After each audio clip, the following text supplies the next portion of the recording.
नमस्कार, मेरा नाम मुकेश है। आपका इस मेरे YouTube चैनल पर स्वागत है। आज हमारी पर्यावरण की क्लास है। इससे लगभग पहले बहुत सारी क्लास हो चुकी है। अपन 10 क्वेश्चनों की सीरीज चालू करेंगे, जिसमें हर टेस्ट सीरीज लगभग इसमें 10 क्वेश्चन रहेंगे अपने, जिससे आपको पढ़ने में भी आसानी रहेगी। ज़्यादा लंबी क्लास भी नहीं चलेगी और इस क्लास को आराम से आसानी से आप पढ़ सकते हो। तो देखो, तो थार्नडाइक के अडगम के 3 नियम बताए हैं। इनमें से कौन सा है इसमें से, तो वो अपन को देखना है।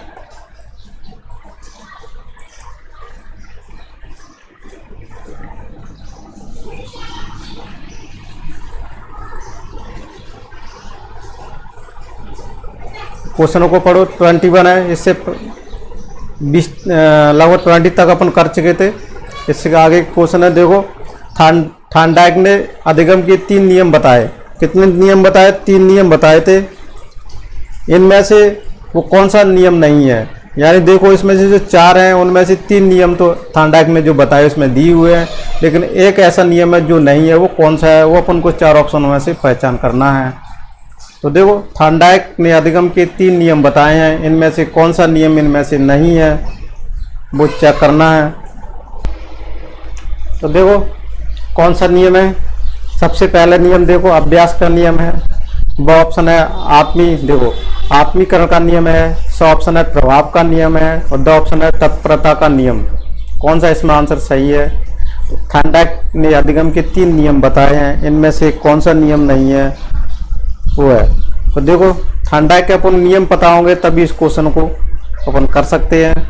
तो सबसे पहले देखो, थार्नडाइक के कौन कौन से 3 नियम दिए थे वो अपन को पहचान करने हैं। तो थार्नडाइक ने कौन कौन से नियम दिए थे? अभ्यास का नियम भी दिया था, प्रभाव का नियम भी दिया था और तत्परता का नियम। तो ये तीन हो गए, ठीक है। एक नियम ये भी दिया था और एक प्रभाव का भी नियम दिया था, एक तत्परता का नियम भी दिया था। तो थार्नडाइक ने अधिगम के 3 नियम बताए। इनमें से कौन सा नहीं है? तो इसमें से कौन सा नहीं है? आत्मीकरण का नियम नहीं है। अब देखो 22, पर्यावरण अध्ययन शिक्षा का उद्देश्य है। क्या है? पर्यावरण अध्ययन शिक्षा का उद्देश्य है बालक के ज्ञानात्मक पक्ष का विकास करना। अब देखो, क्वेश्चन को पहले ध्यान से पढ़ना है कि पर्यावरण अध्ययन शिक्षा का उद्देश्य क्या है। पर्यावरण अध्ययन शिक्षा का उद्देश्य क्या है? अपन किस उद्देश्य से पढ़ते हैं या किस उद्देश्य से अपन को पढ़ाया जाता है, अपन किस उद्देश्य से इसको पाठ्यक्रम में सम्मिलित किया गया है, तो ये अपन को देखना है। पर्यावरण अध्ययन शिक्षा का उद्देश्य है बालक के ज्ञानात्मक पक्ष का विकास करना होता है, या बालक के क्रियात्मक पक्ष का विकास करना होता है, या बालक के भावात्मक विकास का पक्ष का विकास करना होता है, या उक्त सभी। तो कौन सा आंसर हो जाएगा अपना इसमें? उक्त सभी। देखो, ये वाला आंसर हो जाएगा। बालक के ज्ञानात्मक पक्ष का भी विकास करने के लिए पर्यावरण का अध्ययन होता है, जिससे उसका ज्ञान बढ़ता है। ज्ञानात्मक चीजें मिलती है पर्यावरण में, क्या क्या चीज है, इसका ज्ञान बढ़ता है। क्रियात्मक पक्ष का भी विकास होता है, जिस क्रियाशील रहता है पर्यावरण अध्ययन से। और बालक के भावात्मक, जिसके भावात्मक पक्ष का भी विकास होता है। तो ये सभी चीजें, तो अपना कौन सा हो जाएगा? उपरोक्त सभी अपना आंसर सही हो जाएगा। तो 22। अब अगले क्वेश्चन की तरफ चलते हैं। अगला है 23 वाला क्वेश्चन।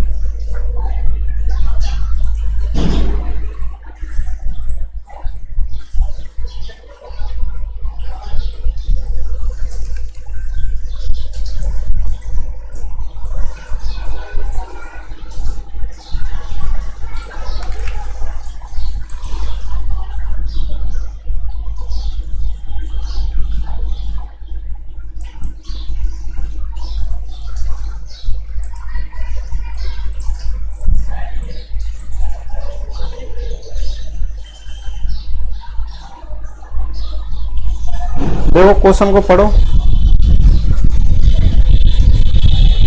23 वाला क्वेश्चन है, पर्यावरण विज्ञान शिक्षण। देखो, पर्यावरण विज्ञान शिक्षण का प्रमुख उद्देश्य यह है कि छात्रों को यह ज्ञान कराया जाए कि, देखो क्या है यहाँ पर, इसमें मात्रा लगेगी, ठीक है, कि क्या किया जाए कि पर्यावरण के बल कक्षा कक्ष तथा प्रयोगशाला। पर्यावरण केवल, क्या दिया है? केवल है, थोड़ी सी टाइपिंग मिस्टेक है। कराया जाए कि पर्यावरण केवल कक्षा कक्ष तथा प्रयोगशाला शिक्षण तक ही सीमित नहीं है, वरन इसका घनिष्ठ संबंध है। किससे घनिष्ठ? देखो, पर्यावरण विज्ञान शिक्षण का प्रमुख उद्देश्य यह है कि छात्रों को यह ज्ञान कराया जाए कि पर्यावरण केवल कक्षा कक्ष तथा प्रयोगशाला शिक्षण तक ही सीमित नहीं है, वरन इसका घनिष्ठ संबंध किससे है? देखो, जलवायु, वायु और जल भी पर्यावरण के अंदर आता है, इससे भी घनिष्ठ संबंध है, प्रकृति से भी घनिष्ठ संबंध है, और दैनिक जीवन में भी जो आती है उनमें भी घनिष्ठ संबंध है। तो ये अपना कौन सा आंसर हो जाएगा? उपरोक्त सभी, यानी ये सभी।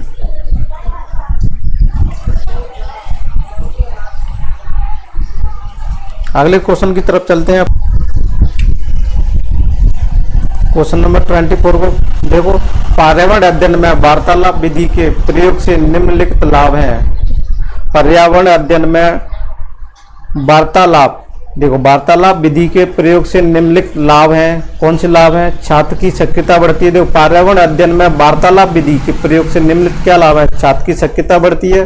वह ऑप्शन है, पारस्परिक सहयोग को बढ़ावा मिलता है, शायद चिंतन व तर्क क्षमता का विकास होता है, और उपरोक्त सभी। कौन सा आंसर सही है? देखो, पर्यावरण अध्ययन में वातावरण विधि के प्रयोग से निम्नलिखित लाभ है। कौन से? छात्रों की सक्रियता भी बढ़ती है, ये भी सही है, पारस्परिक सहयोग की भावना भी बढ़ती है, और चिंतन और तर्क क्षमता, उसमें सोचने की और तर्क करने की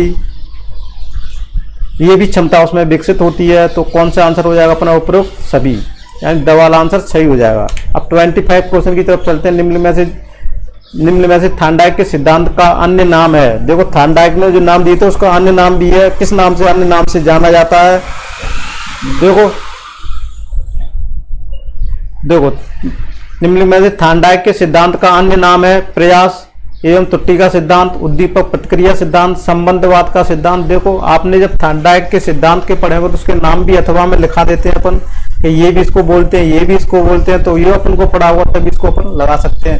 देखो, थॉर्नडाइक के सिद्धांत का नाम प्रयास त्रुटि का सिद्धांत भी बोलते हैं, और उद्दीपक प्रतिक्रिया का सिद्धांत भी बोलते हैं, उसका दूसरा नाम है, नाम से भी जाना था, और संबंधवाद के सिद्धांत के नाम से भी जाना जाता है। तो अपना आंसर कौन सा हो जाएगा? उपरोक्त सभी। अगले प्रश्न की तरफ चलते हैं। जनसंख्या शिक्षा महत्वपूर्ण है, क्यों है जनसंख्या शिक्षा महत्वपूर्ण? क्यों है जनसंख्या के बारे में अपन शिक्षा देना है, वो महत्वपूर्ण है, क्यों है? यह नियोजन कार्यक्रम में योगदान देती है। क्या देती है? यह नियोजन कार्यक्रम में योगदान देती है। यह उत्पादन एवं जनसंख्या में संतुलन करने में सहयोग देती है। यह भारत की सभी समस्याओं का एकमात्र समाधान है। यह समाज कल्याण कार्यक्रम को प्रभावी बनाती है। कौन सा ऑप्शन सही है? जनसंख्या शिक्षा महत्वपूर्ण है क्योंकि यह नियोजन कार्यक्रम में योगदान देती है। यह उत्पादन एवं जनसंख्या में संतुलन करने में सहायक होती है। तो अपना कौन सा आंसर हो जाएगा?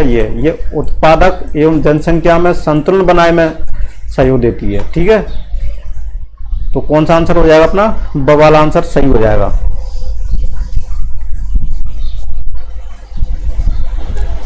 अब अपन चलते हैं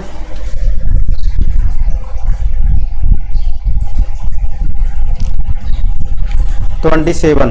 पर्यावरण शिक्षा का एक प्रमुख व सटीक अर्थ है। पर्यावरण शिक्षा का एक प्रमुख व सटीक अर्थ है पर्यावरण के बारे में जानकारी एवं कुशलता विकसित करना। पर्यावरण शिक्षा का एक प्रमुख सटीक अर्थ कौन सा है? पर्यावरण के बारे में जानकारी एवं कुशलता विकसित करना, या पर्यावरण प्रदूषण रोकना, पर्यावरण के संकट को पहचानना, पर्यावरण तकनीकी का विकास। तो देखो, इसमें सही ऑप्शन कौन सा होगा? पर्यावरण शिक्षा का एक प्रमुख सटीक अर्थ है कि पर्यावरण के बारे में जानकारी एवं कुशलता विकसित करना। ठीक है, तो ये सारी चीजें अपन कौन सा ऑप्शन हो जाएगा? पहला वाला ही ऑप्शन सही हो जाएगा। 28 क्वेश्चन की तरफ चलते हैं। सीखने के अंतर्दृष्टि सिद्धांत के प्रतिपादक कौन है? सीखने के अंतर्दृष्टि सिद्धांत के प्रतिपादक कौन है? कोलर है, या थॉर्नडाइक है, या स्किनर है, या पावलव है? कौन सा ऑप्शन सही है अपना? तो देखो, सीखने के सिद्धांत के प्रतिपादक, इसको अपन रट नहीं सकते, सारे प्रतिपादक अपन याद होंगे तब इस क्वेश्चन को अपन सही आंसर की तरफ जाया जा सकता है। तो अपना सही आंसर है कोहलर। ठीक है। कोहलर ने क्या होता है, सीखने के अंतर्दृष्टि सिद्धांत के प्रतिपादक हैं। क्वेश्चन नंबर 29 है, सामाजिक पर्यावरण के अध्ययन की विषय वस्तु है। सामाजिक पर्यावरण के अध्ययन की विषय वस्तु है मनुष्य एवं जैविक समुदाय के संबंधों का अध्ययन करना। तो देखो सामाजिक पर्यावरण है, ये सामाजिक अध्ययन की जो पेडागोजी होती है उसमें का भी एक क्वेश्चन बन जाता है, और फिर इसको पर्यावरण में भी, क्यों पर्यावरण पढ़ने, सामाजिक पर्यावरण का ही एक पार्ट होता है सामाजिक पर्यावरण। तो मनुष्य एवं जैविक समुदायों के मध्य संबंधों का अध्ययन करना।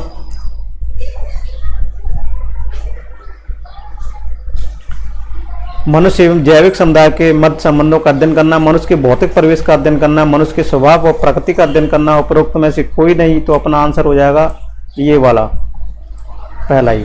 अब 30 क्वेश्चन की तरफ चलते हैं। अपना आखिरी क्वेश्चन है, अर्जित ज्ञान को स्थायी बनाने हेतु जिस शिक्षण सिद्धांत का उपयोग किया जाता है वह है आवृत्ति का सिद्धांत। देखो 30 क्वेश्चन को ध्यान से पढ़ो और उसको देखो। अर्जित ज्ञान को स्थायी बनाने हेतु, अर्जित ज्ञान को स्थायी बनाने हेतु जिस शिक्षण सिद्धांत का उपयोग किया जाता है वो क्या है, आवृत्ति का सिद्धांत है, या लोकतंत्री व्यवहार का सिद्धांत है, या नियोजन का सिद्धांत है, या निश्चित उद्देश्यों का सिद्धांत है। अर्जित ज्ञान को स्थायी बनाने हेतु जिस शिक्षण सिद्धांत का उपयोग किया जाता है वो आवृत्ति का सिद्धांत है, या लोकतंत्री व्यवहार का सिद्धांत है, या नियोजन का सिद्धांत है, निश्चित उद्देश्यों का सिद्धांत है। तो अपना आंसर सही होगा आवृत्ति का सिद्धांत। अर्जित ज्ञान को स्थायी बनाने हेतु जिस सिद्धांत का उपयोग किया जाता है वो आवृत्ति का सिद्धांत है। तो अपने ये 10 क्वेश्चन इसमें अपने सॉल्व किए। मैं आशा करता हूँ आपने इस क्वेश्चनों को ध्यान से पढ़ा होगा।